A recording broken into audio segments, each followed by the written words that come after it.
Yo estoy de acuerdo con Javier, por supuesto que vamos a ir al cielo porque ya acabamos de superar el diluvio universal, entonces, ¿qué sigue? El cielo, así que, bueno, todo bien. Yo estoy muy honrada de estar aquí en esta biblioteca que considero mi casa, de estar con Javier, que es un autor que admiro mucho, y de haber podido leer y conversar contigo sobre este librazo, Javier. Cuando a mí me propusieron esta charla, a mí me dio como un poquitico de miedo porque yo también soy atea y yo dije, ay, pero yo qué voy a leer un libro sobre el Papa. Luego vi que tú eras también ateo y me bastó una sola página, pues la introducción es bastante buena, pues para darme cuenta que la gracia del libro era que lo escribiera un ateo, pues porque si lo hubiese escrito alguien bien creyente, ¿qué gracia tiene eso? Yo lo que quiero saber es a mí, mientras lo leía, me dio como la sensación de que cuando te propusieron este reto tan grande, porque era un reto muy grande para ti, aceptaste muy fácil.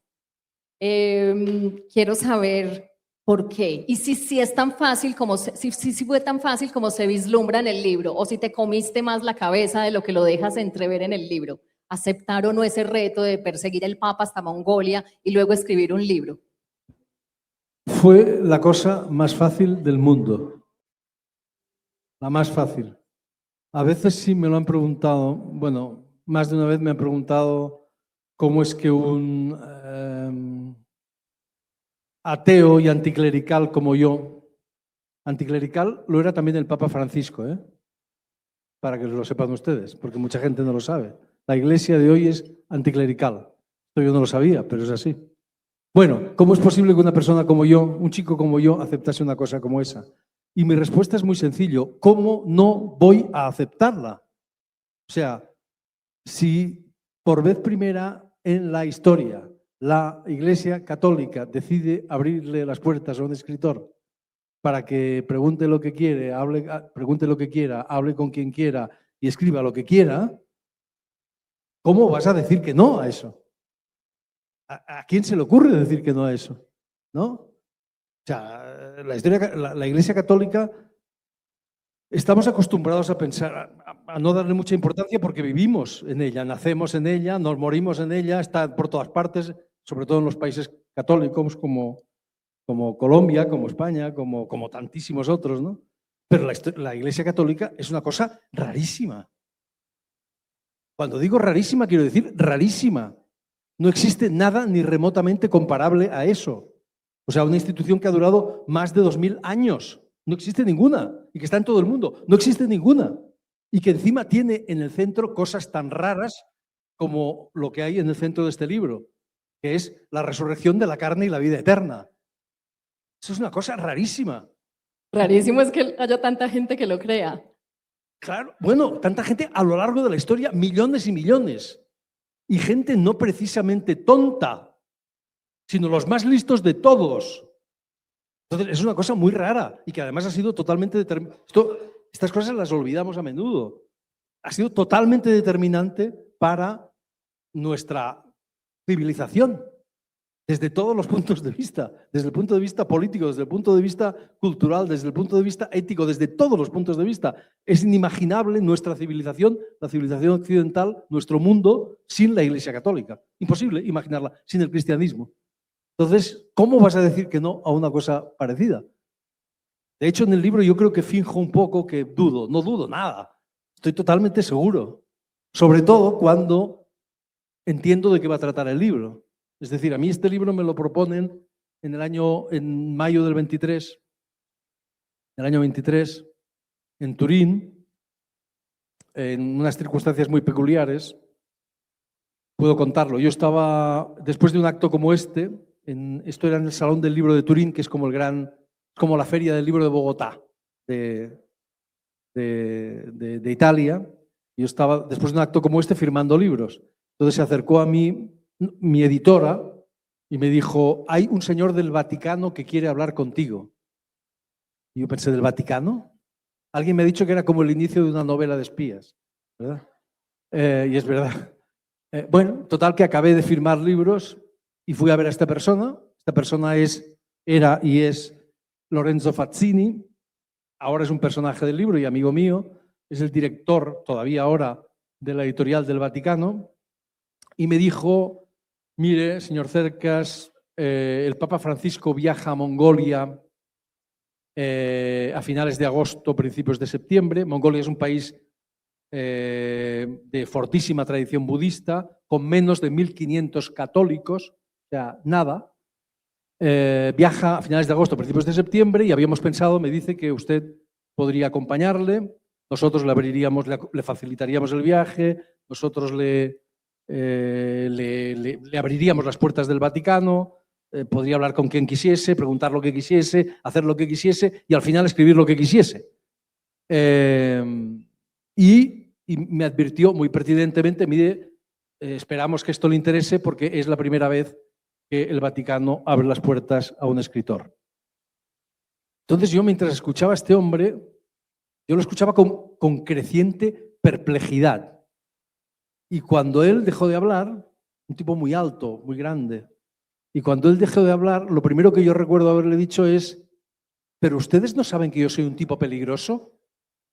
Fazzini me dice que en realidad lo que dije fue peor. Que le dije, ¿pero ustedes se han vuelto locos o qué?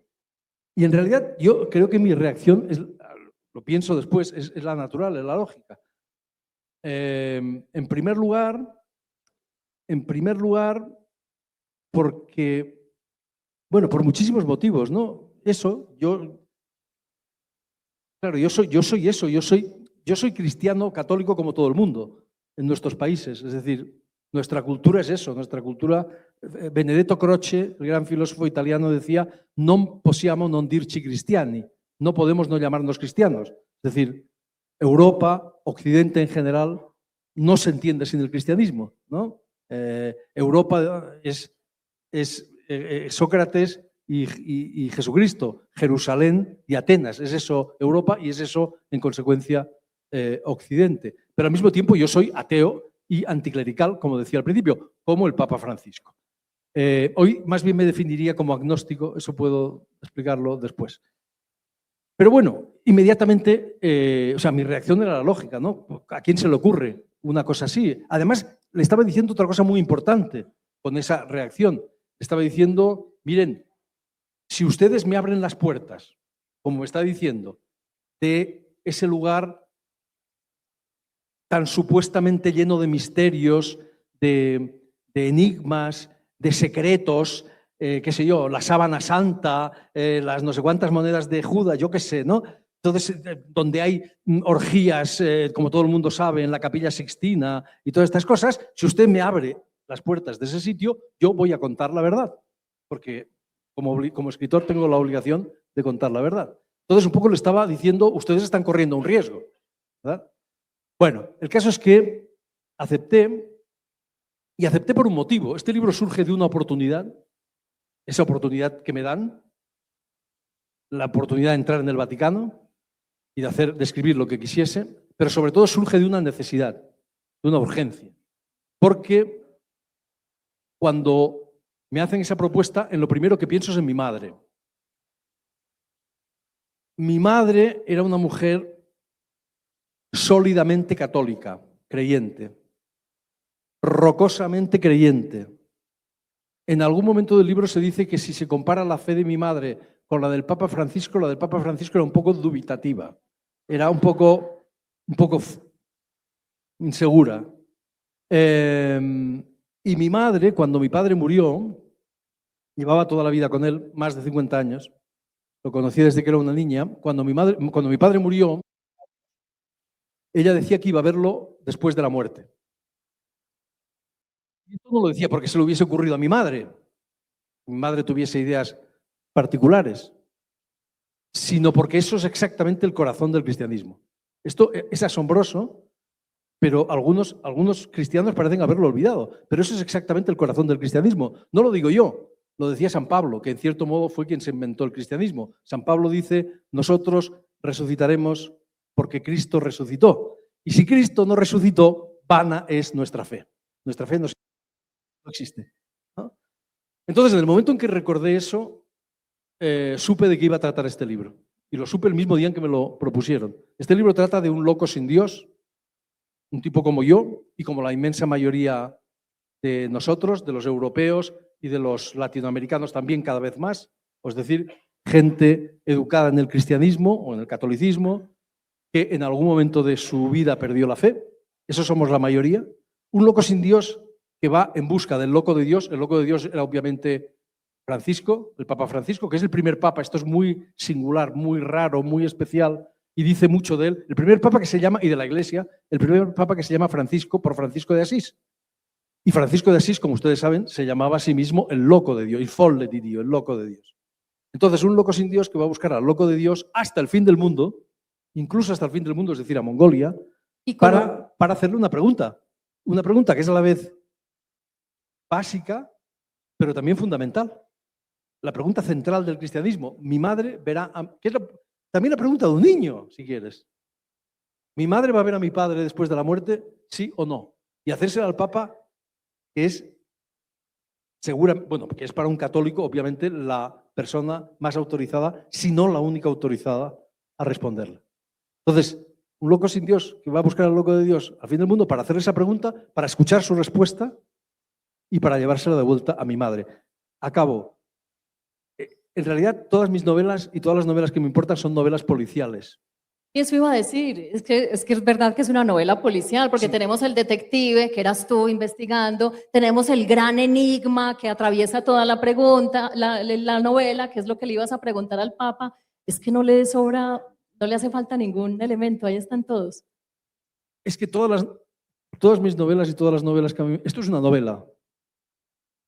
Quienes la hayan leído dirán qué raro, ¿verdad? Sí, es verdad, es una mezcla de cosas, es una mezcla de ensayo, de crónica, de libro de viajes, de un montón de cosas, pero es una novela una novela sin ficción, aquí no hay ni una inventado, pero es una novela porque la novela tiene esta increíble capacidad, extraordinaria, asombrosa capacidad de integrar todos los géneros y de trascenderlos. Todo lo que se cuenta aquí es verdad, pero el libro está construido como una novela y efectivamente como una novela policial, ¿verdad?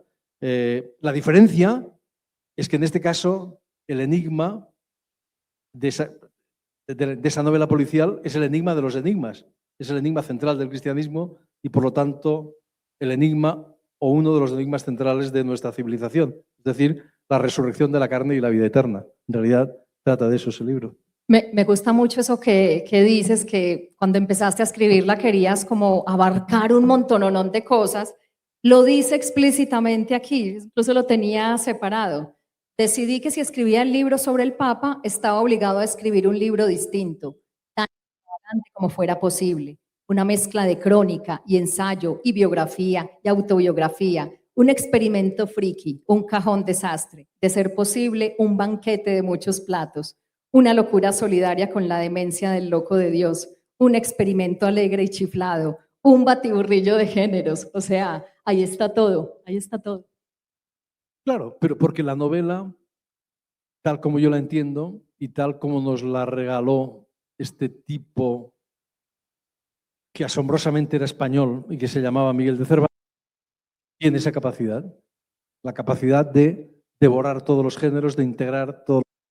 La novela, el Quijote es un batiburrillo, es un banquete con muchos platos, es un libro que contiene muchos géneros, es un género de géneros. Así nos lo regaló Cervantes y así intento ensayarlo yo.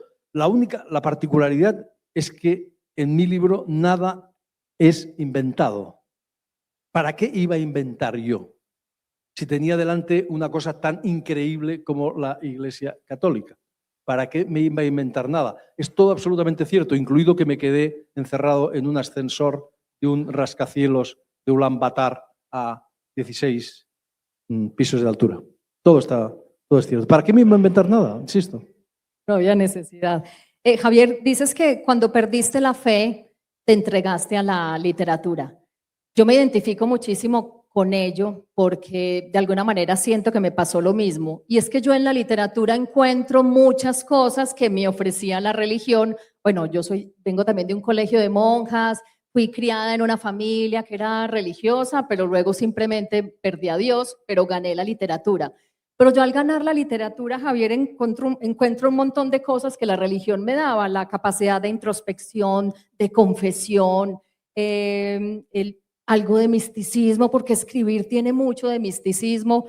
Entonces yo te quería preguntar si en tu caso podrías llegar a considerar que la literatura puede ser una especie de religión para ti también.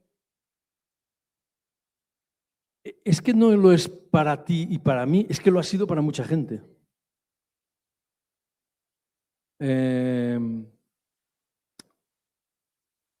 Es decir, nosotros, aquí, los aquí presentes, vivimos en un mundo sin Dios. Hay gente, todavía hay gente, hay muchos creyentes. En Latinoamérica muchos. En Europa cada vez menos. En Latinoamérica también cada vez menos. Pero vivimos en un mundo sin Dios. Y no hemos encontrado un... Cuando digo vivimos en un mundo sin Dios me refiero a... Quien primero lo ve esto es Nietzsche, Friedrich Nietzsche, que es un escritor muy importante para mí y es un escritor muy importante en este libro. Ustedes, no sé si recuerdan un texto muy breve, aunque no todo el mundo lo recuerda bien, es del año 87. Se publican, bueno, es igual, en el año 87, y se titula El Loco. Y cuenta la historia de un loco que sale a la calle, es muy breve, léanlo esta noche. Sale a la calle en pleno día con un farol encendido. Y va por las calles y por las avenidas y por los mercados gritando: Dios ha muerto y nosotros lo hemos matado. Y la gente que no ha leído ese texto, porque esta es una frase famosísima, ¿verdad? La gente que no ha leído el texto o que no lo recuerda, olvida, cree que el loco está contento, que está eufórico. Oh, hemos matado a Dios, por fin somos libres, ya no tenemos la tutela esa. Es mentira, es lo contrario. Todo indica que el loco está más bien desolado, que está tristísimo. Y con razón, porque si Dios no existe, todo está permitido, como decía Iván Karamazov, el personaje de Dostoyevsky, de los hermanos Karamazov, apenas 6 años antes. Si Dios no existe, todo está permitido, porque si Dios ha muerto, la base, el fundamento de nuestra civilización, aquello que daba sentido a todo, que ha dado sentido a todos durante siglos y siglos y siglos y siglos, ¡pum!, se derrumba. ¿Y ahora qué? La pregunta es ¿ahora qué? Y no hay una respuesta. La filosofía, es decir, gran parte del arte del siglo XX se puede entender como una expresión de la nostalgia de Dios. Hay un texto de George Steiner que se titula justamente La nostalgia del absoluto, donde Steiner dice la filosofía, en el arte eso es evidente, que el arte, gran parte del arte del siglo XX tiene que leerse como una crónica de esa ausencia, ¿no? En algunos casos de manera evidente, Kafka, yo qué sé, Bergman, el cine de Bergman, tantos otros, ¿no? Pero en la filosofía también. Steiner dice en ese texto que se titula La nostalgia del absoluto, cuenta cómo las filosofías fundamentales, ha habido filosofías fundamentales en el siglo XX que han intentado de algún modo sustituir a Dios. El marxismo, el psicoanálisis, la antropología estructural, etcétera, que han intentado dar respuestas globales, ¿no? Como las que daba Dios, como las que daba el cristianismo, que daba respuesta a todo, pero no han funcionado, ¿verdad? La prueba es que seguimos buscando. Claro, Lyotard, en el año 75, si no recuerdo mal, Jean-François Lyotard dice, ese no tener respuestas globales es la respuesta de nuestro tiempo. A eso le llama la posmodernidad, la condición posmoderna. No hay respuestas globales, hay respuestas parciales. Pero la gente sigue diciendo, ¿y ahora qué?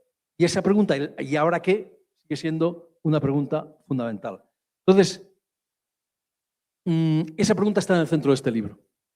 Al final del libro, el protagonista, el narrador, que se llama Javier Cercas como yo, pero es más bien como una declinación. No estoy seguro de que sea yo mismo. No estoy seguro. Se parece mucho. Vamos, todo lo que le pasa a él me pasa a mí, pero siente esta nostalgia de Dios, ¿no? De ese sentido absoluto. En definitiva, siente la nostalgia de la fe, de la fuerza, de la energía, de la serenidad que le da a mucha gente la fe. A mi madre, por ejemplo, sin ir más lejos. Entonces, no sé por qué decía esto de que vivimos en un mundo sin Dios, pero es la realidad, da igual. Sí, conecto muchísimo con eso. Es que creo que todos sentimos... Perdón, sí. Entonces, acabo. Desde que existe la conciencia de que vivimos en un mundo sin Dios, muchos artistas, muchos escritores han buscado en el arte, en la literatura, un sustituto. Tú piensas, por ejemplo, a finales del siglo XIX, cuando Nietzsche lanza el Dios ha muerto, los escritores, los grandes escritores del momento, Flaubert, hablan de sí mismos como sacerdotes del arte. Y la literatura y el arte es un sacerdocio. ¿Ah? Entonces, hay esa voluntad de encontrar en el arte, en la literatura, un sustituto. Porque vamos en busca de sucedáneos. Es que es una necesidad muy humana la de creer, entonces todos estamos buscando en qué creer, a qué aferrarnos, no sé, para no sentirnos tan solos y tan desamparados en el mundo. Javier, imagínate que yo una vez, hace muchos años, me dio por irme a pasear a la India. Como les dije, yo no soy creyente, no iba en búsqueda de nada distinto a vivir aventuras. Y casualmente cuando estaba allá, estaba en un pueblecito que es donde vive el Dalai Lama, y casualmente me dijeron, ve, el Dalai Lama está aquí en este pueblo, lo cual era muy raro porque el Dalai Lama viaja todo el año. Entonces me di cuenta que estábamos coincidiendo en el mismo lugar y más aún me di cuenta de que iba a ser una charla pública a la cual uno podía ir.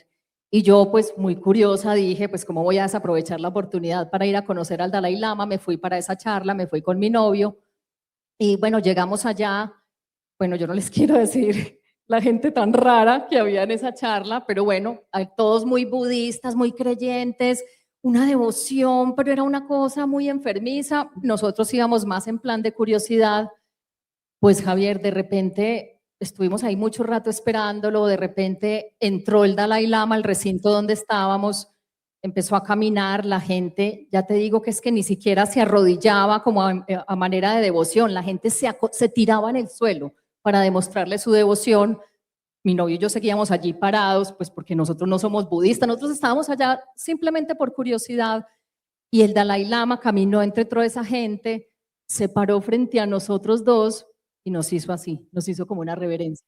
Y yo me puse a llorar. A mí eso no sé, yo todavía me pregunto hoy en día eso por qué me generó esa reacción, me conmovió muchísimo, me daba mucha pena que Juanro me viera llorando, y cuando yo miré por el rabito del ojo, él también estaba llorando, mi novio. Yo nunca lo había visto a él llorar. Y esta es la hora en que yo todavía me pregunto, ¿qué fue eso? ¿Qué nos generó eso? No somos budistas, no somos creyentes, del Dalai Lama íbamos allá por curiosidad. Y te cuento todo esto porque quiero preguntarte si en ese periplo que hiciste con el Papa, en esos momentos que compartiste con él, hay unas fotos en el libro en las cuales yo te veo muy conmovido. Quiero saber si en algún momento tuviste un destello así de conmoción, de, no sé, como algo de iluminación, algo de misticismo, si sentiste algo parecido, similar a lo que me hizo a mí sentir el Dalai Lama.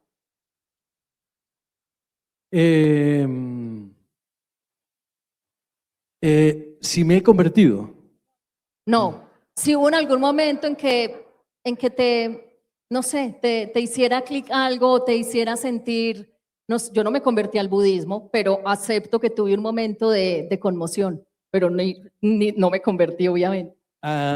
Hay justamente en el libro, Lorenzo Fazzini, que somos como Don Quijote y Sancho Panza, siempre vamos juntos. Bueno, en realidad él es Don Quijote y Sancho Panza al mismo tiempo porque es muy alto y come mucho. Y entonces, en varios momentos del libro me dice, Javier, si te conviertes, no lo digas, porque si lo dices no vas a vender un puñetero libro. Ahora bien, cuando pasen ya 4 años y hayas vendido ya millones de ejemplares y tal, entonces sí, entonces escribes un libro sobre tu conversión, estos libros se venden muy bien, me lo das a mí y yo te vendo 20 millones de ejemplares. Bien. Entonces, aunque me hubiese convertido, no puedo decirlo. Esa es la primera. Y la segunda,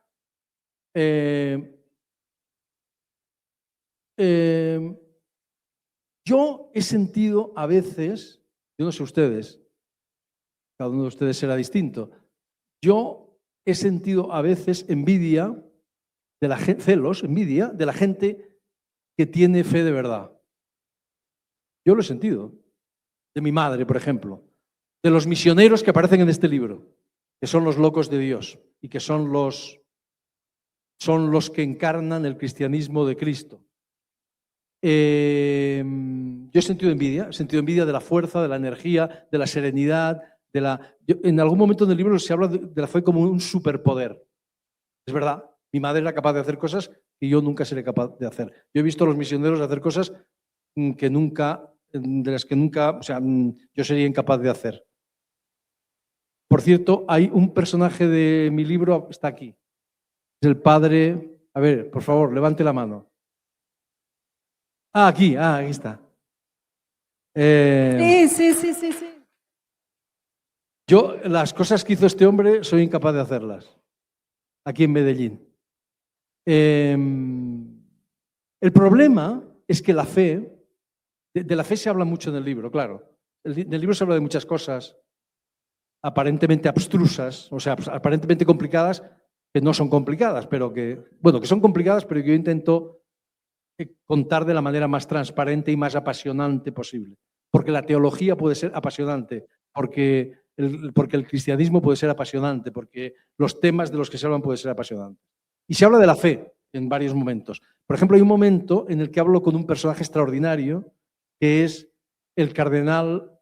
En el libro hablo con muchísima gente, misioneros, cardenales, prefectos, que son los ministros del Vaticano, en fin, con amigos del Papa, intelectuales muy próximos al Papa, con montones de gente, con el propio Papa, obviamente.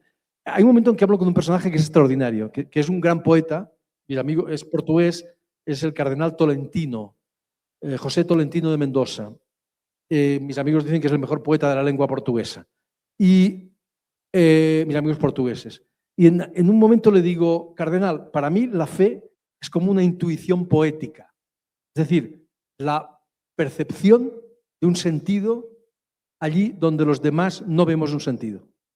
Eso es la fe, ¿no? El que cree, ve, tiene eso, la percepción de un sentido de la que los demás carecemos. Ve una cosa que los demás no vemos.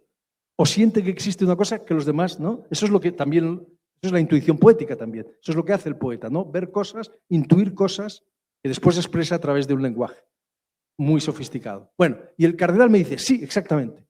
La fe es como una intuición poética. Pero luego hablo con el Papa y el Papa me dice, le digo, Santidad, con el cardenal hemos quedado en que la fe es como una intuición poética. Y el Papa me dice, no, es como un don, como un regalo, dice, ¿no? Y yo no creo que ambas respuestas sean contradictorias, creo que son complementarias, si es que no son la misma respuesta con palabras distintas. En todo caso, la fe no es voluntaria, tal y como yo la entiendo, no es voluntaria.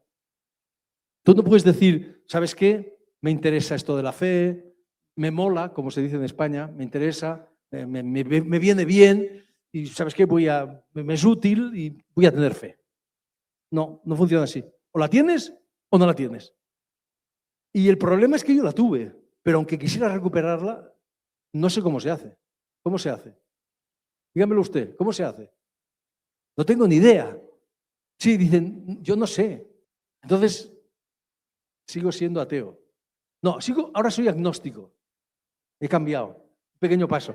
Soy agnóstico por un motivo. Me convenció Hannah Arendt, la filósofa, la gran filósofa, que decía una cosa que es muy inteligente, que está muy bien. Y dice, esto me ha convencido. Dice, un ateo es un estúpido que cree saber aquello que no se puede saber. Porque no se puede saber. Es decir, un científico no puede ser ateo, será agnóstico, pero no puede ser ateo, porque eso, que exista Dios o no exista Dios, es algo que no podemos saber, ¿no? Por lo tanto, dices, pues no sé, y se acabó. Y nada más. Entonces, así estoy igual. Bueno, en cuanto al Papa. El Papa era un tipo, pero, en fin, está en el centro del libro.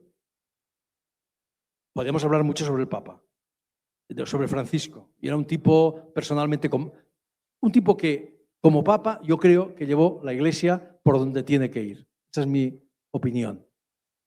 Y como persona era un tipo muy complejo. Pero no era nada raro, era un tipo normal y corriente. Tú estabas con él, yo estuve con él. Y no pasa nada, no te da ningún ataque de nada, ni a mí no me dio nada. Me pareció un tipo normal, señor mayor, que le conté un chiste y se rió a carcajadas. Un chiste muy famoso, ustedes saben, este es el mejor. Acabo. Además, por Dios, acabamos con esto porque esto es colombiano. Ustedes saben, esto se lo conté al Papa. Ustedes recuerdan las primeras palabras que pronunció Francisco, el Papa Francisco, una vez lo nombraron Papa.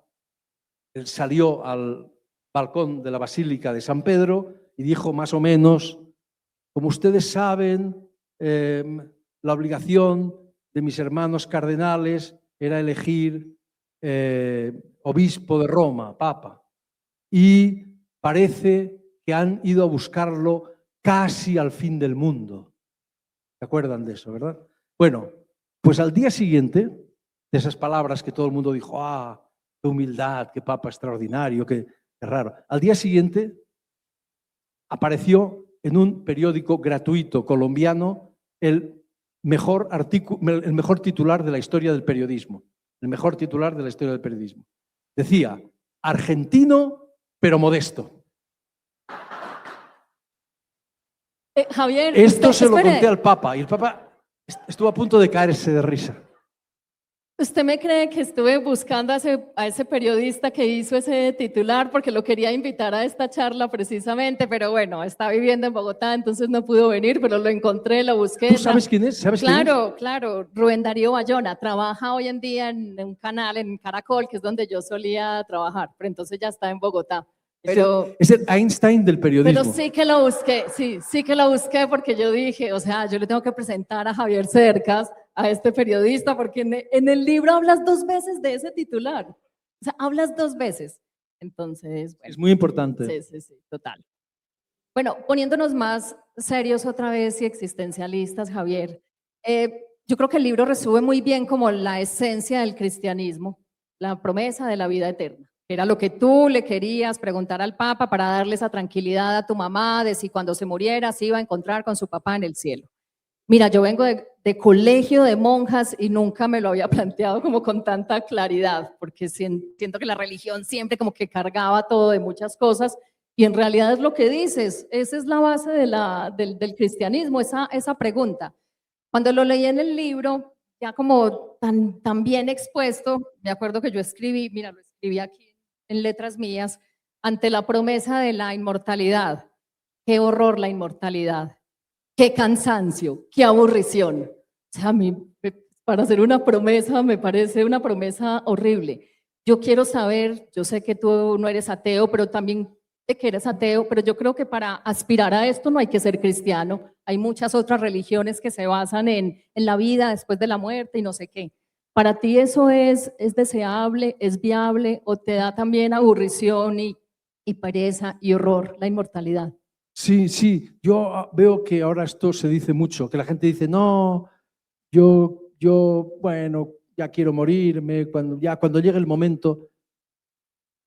Pero yo no veo a nadie que se quiera morir. ¿Hay alguien aquí que se quiera morir?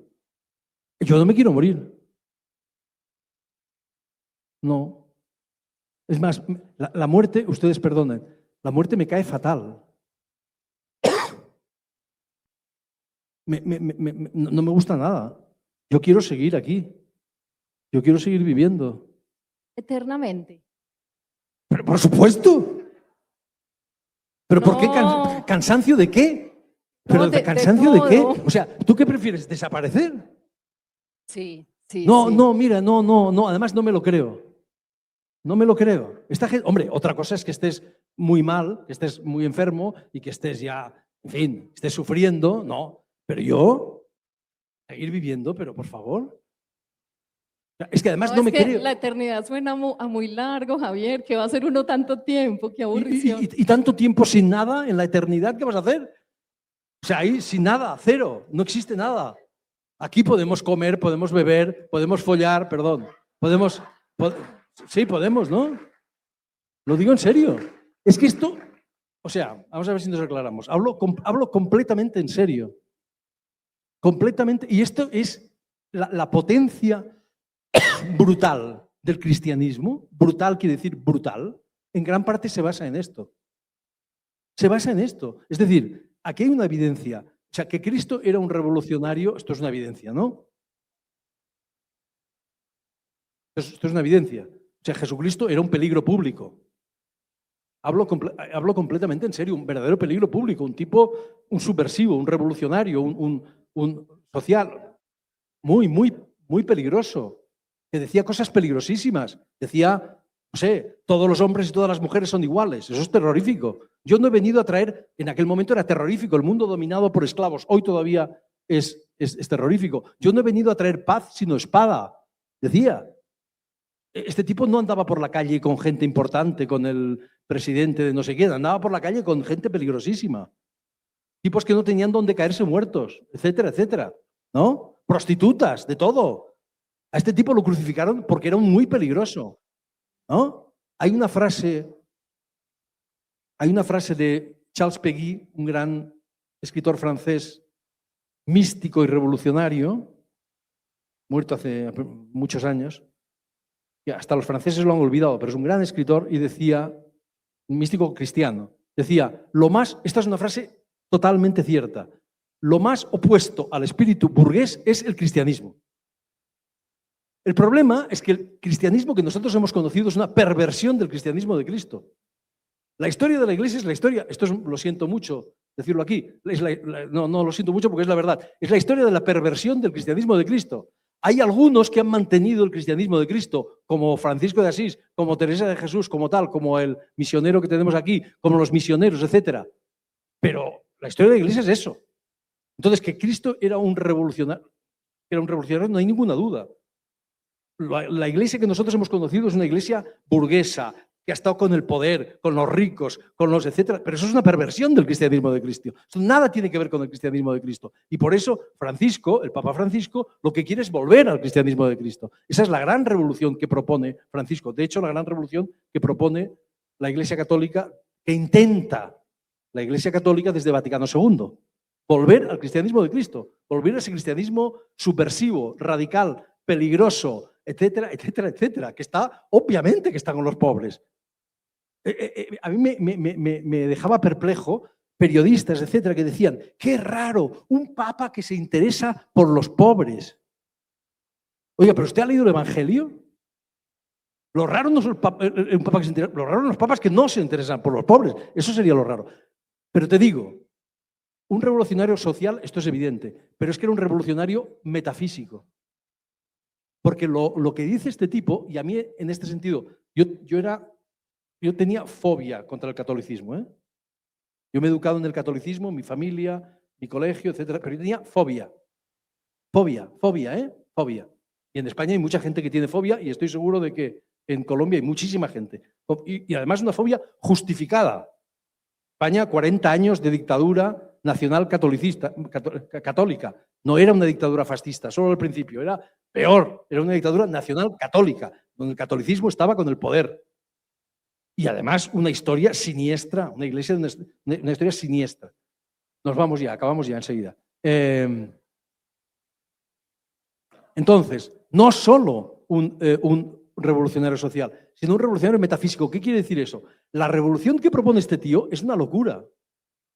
Lo que este tipo dice es, la revolución es la resurrección de la carne y la vida eterna. No me quiero morir.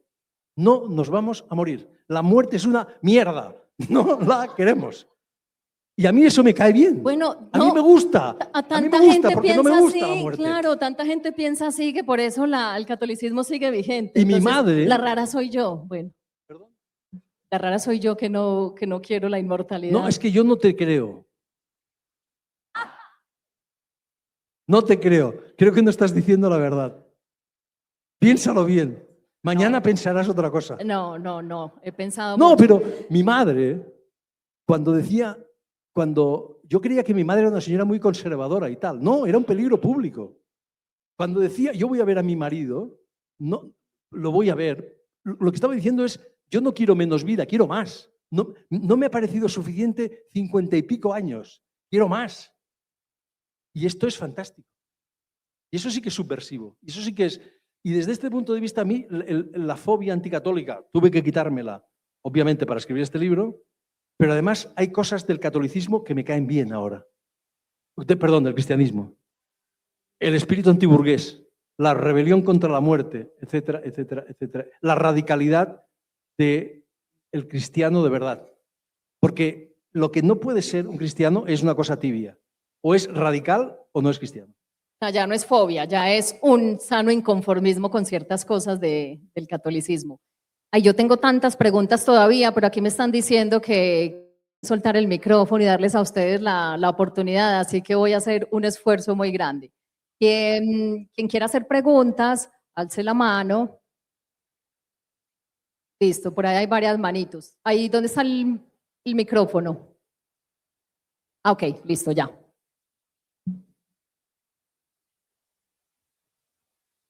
Gracias a todos dos, pues a Sara, porque yo quería conocerla y la leo en el colombiano, y al doctor también, al escritor que vino de España, muy chévere. Hablando, Bertrand Russell es un escritor que hizo un libro, ¿Por qué no soy cristiano?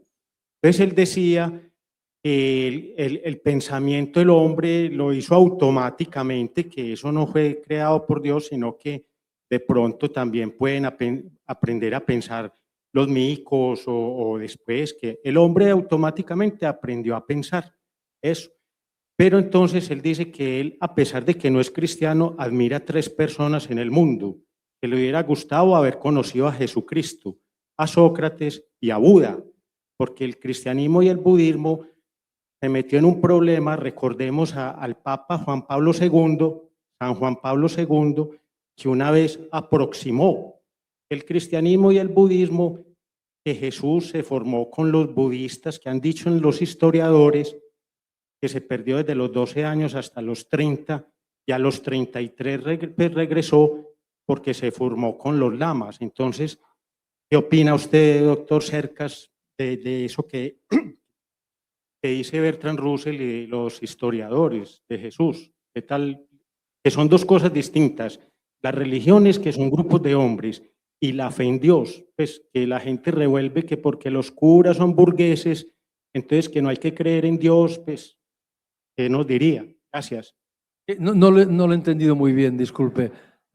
Ha mencionado ¿Por qué no soy cristiano? De Russell. Ese es un libro, para mí fue un libro muy importante, y es un libro que en este libro se usa mucho. Se refiere, habla, es que no lo entendía, discúlpeme. Se refiere a esa teoría de que Jesucristo estuvo en Oriente, ¿no? Esa es una teoría muy controvertida. No sabemos qué es lo que ocurrió hasta los 30 años, ¿no? No sé si son, sí, desde que era un adolescente hasta los 30, no se sabe qué ocurrió con Jesucristo, y efectivamente ha habido quien ha sostenido eso, que estuvo en Oriente, etc. No es una teoría muy aceptada. Yo no soy un especialista, pero ha sido muy seriamente cuestionada. No sé qué más decía de Russell. Russell es un hombre muy listo, y Russell detestaba con toda la razón del mundo la Iglesia y el cristianismo de su tiempo.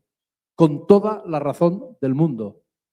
Él creo que llega a decir en algún momento que lo que nos falta en un ataque de optimismo típico de Russell, lo único que nos falta para ser felices a los seres humanos es que desaparezca la religión. Me parece que era un exceso de optimismo, pero bueno. Pero no he entendido muy bien lo que ha querido decir lo demás. Discúlpeme. Pueden... Bueno, Javier, mi nombre es Juan Esteban, soy licenciado en Filosofía y Letras de la Bolivariana. Para decirte 2 cosas, yo también estoy de acuerdo con la inmortalidad. También quisiera vivir al menos unos 100 o 200 años. Pues que una cosa es 100 años, otra cosa es la inmortalidad. Es que si se van a comprometer con toda. Bueno, y la segunda, ¿en cuál de estos 3 Dios cree usted? Yo quiero tener muchas oportunidades de volver a Medellín, y volveré a Medellín y a Cuba y conocer el mundo. Será fantástico, nos veremos, podremos ser... Es que es genial. Sí, bueno, genial unos años, pero no siempre. Bueno, y la segunda y última, ¿en cuál Dios cree usted? ¿En el Dios de los filósofos, en el Dios del capitalismo, o el cristianismo sí logró adherir a su bando? Otra vez. Bueno, vuelvo y le repito, ¿en cuál Dios cree usted? ¿En el Dios del capitalismo, en el Dios de los filósofos, o sea, Platón, o en el Dios del capitalismo? Si creo en el capitalismo. ¿Qué es el capitalismo? Pero el capitalismo es un dios. El dios de ahora es el capitalismo. No lo sabía, la verdad. No creo que el capitalismo sea un dios, ¿no?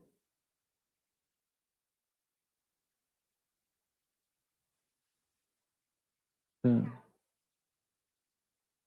Yo creo que el dinero es necesario, pero quien cree que el dinero... Bueno, Oscar Wilde decía, el dinero no da la felicidad, pero da algo que se le parece tanto, tanto, tanto, que a veces es muy difícil distinguir ambas cosas. Pero Oscar Wilde acabó siendo cristiano, por cierto. No creo que el capitalismo tenga nada que ver con Dios. O sea, no. Y el Dios de los filósofos, pues depende del filósofo, ¿no? ¿Cómo? Platón. Platón. Bueno, el cristianismo, como sabes, gracias a San Agustín, es una adaptación del platonismo, ¿no? Pero Platón no creía en Dios, obviamente, en el Dios cristiano, porque es anterior a Cristo, ¿no? Entonces, no sé. El Dios de Platón. ¿Cuál es el Dios de Platón? No sé. Platón, no. No sé. Vamos No con sé la casi otra. nada. Hola, ¿me escuchan? Nada, mejor dicho. Bueno, yo mirando a mi alrededor, creo que soy de las personas más jóvenes que hay aquí y para mí me parece, ahora es broma. A mí me parece una incógnita y un enigma, todavía no sé definir muy bien en mi posición frente a la religión. Acá me están escuchando y vine con mi abuela, que es Opus Dei, mi papá y mi mamá. Mi abuela por parte de mi papá tenía Alzheimer y también, así como tu mamá, tenía la ilusión de que se encontrara con mi abuelo apenas muriera. Cuando estábamos viniendo en el carro, llegando hacia acá, en ese trancón que tú estuviste, la lluvia y el caos, papá solo me preguntaba y me decía, pregúntale a Javier si mi mamá se encontró con su esposo. ¿Tú crees que mi abuela, que está en este momento en el cielo, y mi abuela, que en este momento te está escuchando, se van a encontrar con el amor de su vida en una eternidad? Si se han encontrado mi padre y Si mi usted lo madre. cree, sí. Si yo lo creo, Sí, si tú lo crees. es que yo no soy creyente.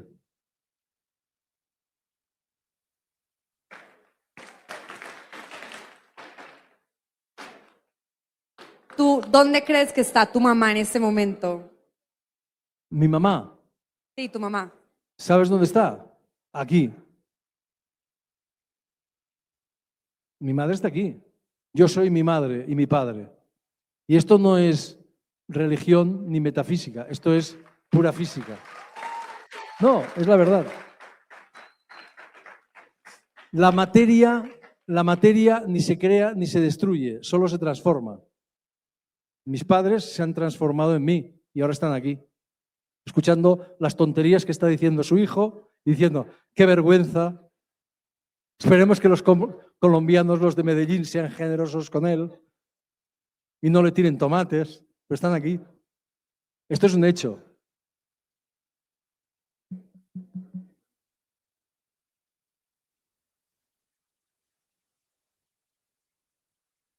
Ya no queda espacio para una ultimita, ¿no?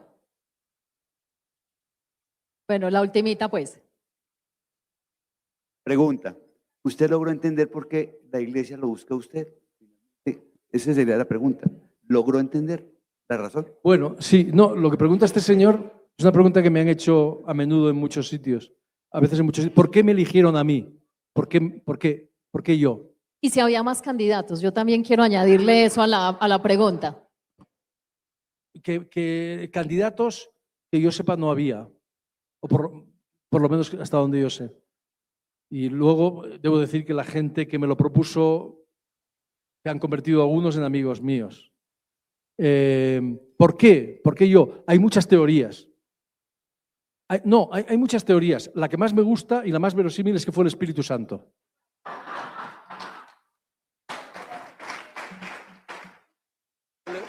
los iluminó.